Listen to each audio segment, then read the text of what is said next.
Fermer les frontières, ça aurait du sens pour vous, professeur de physiologie, ou pas? C'est entre les zones actives et les zones inactives qu'il faut voir les choses. Si on est dans l'espace Schengen, si on est dans l'espace européen, sur lequel, comme je vous le disais tout à l'heure, on a passé, on peut revoir éventuellement les courbes de mortalité qu'on va passer tout à l'heure. On va en parler tout à l'heure, ouais. On va les revoir.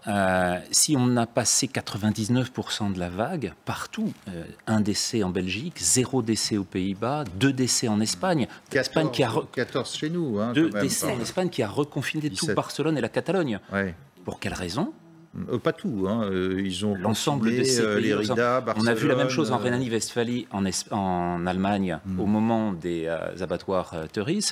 Et donc, on voit qu'il n'y a aucun effet de ces phases de reconfinement, parce que dans des zones qui ont fini cette vague, on voit bien qu'il y a un effet qui est là, très dépendant d'un certain nombre de facteurs qu'on ne connaît pas encore. Est-ce que c'est l'immunité collective qui a été finalement atteinte à des valeurs beaucoup plus basses que les 70%? Ça vous étonne vous-même de dire on reconfine, mais ça ne change rien? C'est ce que disait Gilles Deray tout à l'heure. On n'a pas la certitude autour de ces éléments-là. On en découvre tous les jours. On a petit à petit des scénarios, des hypothèses. Et on vérifie ces hypothèses. Ces hypothèses viennent progressivement se trouver totalement confrontées à une réalité qui les dépasse. Ça a été l'intensité de la première vague, minimisée ou maximisée. Elle a été maximisée par les estimations initiales. En fait, on a eu beaucoup moins de morts que ce qui était attendu. Et donc, ces mesures qui ont été prises, pardonnez-moi, beaucoup moins que les 500 000 qui étaient attendus pour la France, 510 000 pour la Grande-Bretagne. C'est ce qu'on avait dit au gouvernement, par exemple. Et 70 000 pour la Suède, qui, elle, n'a pas confiné et n'en a connu que 5 500 à 6 000 actuellement à la fin de la phase pandémique, exactement comme le reste des pays européens, à un taux un peu supérieur à celle de ses voisins.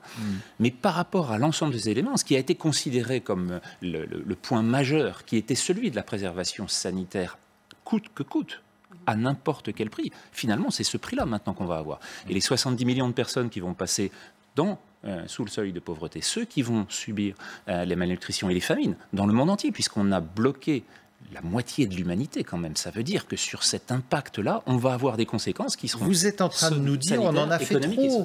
Vous êtes en train de nous dire... C'est sur ces plans-là que la réponse épidémiologique doit comprendre la totalité des paramètres qui sont en cause. Et c'était là où cette décision devait être suivie au jour le jour.